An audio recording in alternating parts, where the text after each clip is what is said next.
தனம் அடுத்த வர எபிசோடில் பார்த்திங்க அப்படின்னா, தனம் பார்த்திங்க அப்படின்னா சாப்பிட்டு வேக வேகமாக கிளம்பிட்டு இருப்பாங்க. அப்போ வந்து ருக்மணி அம்மா பார்த்திங்க அப்படின்னா, இன்றைக்கி தாம்மா வீட்டு இஎம்ஐ கட்டுறதுக்கு கடைசி நாள் அப்படின்னு சொல்லும்போது, நான் அதுக்காக தாம்மா சீக்கிரம் கிளம்பிட்டு இருக்கேன், பேங்குக்கு தான் போக போகிறேன்னு சொல்லிட்டு தனமும் வந்து வேக வேகமாக போவாங்க. அப்போ நடுவில் ஒரு தாத்தா பார்த்திங்க அப்படின்னா தனத்தோட ஆட்டோவில் வந்து சவாரி ஏறியிருப்பார். அவர் பார்த்திங்க அப்படின்னா ஒரு ஃப்ராடாக இருப்பார் போல். அவர் வந்து ஒரு பணம் திருட்டுறவர். அது தெரியாமல் தனமும் வந்து அவங்க ஆட்டோவில் ஏற்றிட்டு போவாங்க. கடைசியில் காசு கொடுக்குற நேரத்தில் ஃபோனை வந்து எடுத்து ஜிபே பண்ணலான்னு சொல்லிட்டு அந்த தாத்தா ட்ரை பண்ணும்போது, அவர் பேக்குள்ளே ஃபோனை வச்சுட்டு, ஐயோ என் ஃபோனை காணுமா, உன் ஃபோனை கொஞ்சம் தரியான்னு சொல்லிட்டு தனத்தோட ஃபோனை வாங்குறாரு. வாங்கி யாருக்கோ கால் பண்ணி அதுக்கப்புறம் அவர் வந்து ஏதோ ஒரு நம்பர் ஓடிபி மாதிரி சொல்கிறாரு. அதை வந்து போட்டு தனத்துக்கிட்ட ஃபோன் பேசுகிற மாதிரி நடிச்சுட்டு ஃபோனை கொடுத்துட்டு போயிடுவார்.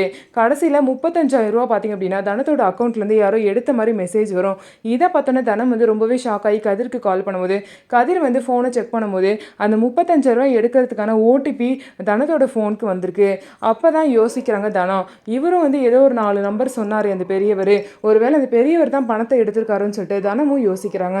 ஸோ அந்த பெரியவர் வந்து திருடிட்டு போன பணத்தை எப்படி வந்து தனம் வந்து கண்டுபிடிக்க போகிறாங்க, எப்படி வந்து இஎம்ஐ லோனை கட்ட போகிறாங்க அப்படின்னு சொல்லிட்டு வெயிட் பண்ணி பார்க்கலாம். நம்ம வீடியோ உங்களுக்கு பிடிச்சிருந்தா நம்ம வீடியோவை லைக் பண்ணிவிட்டு பாருங்கள்.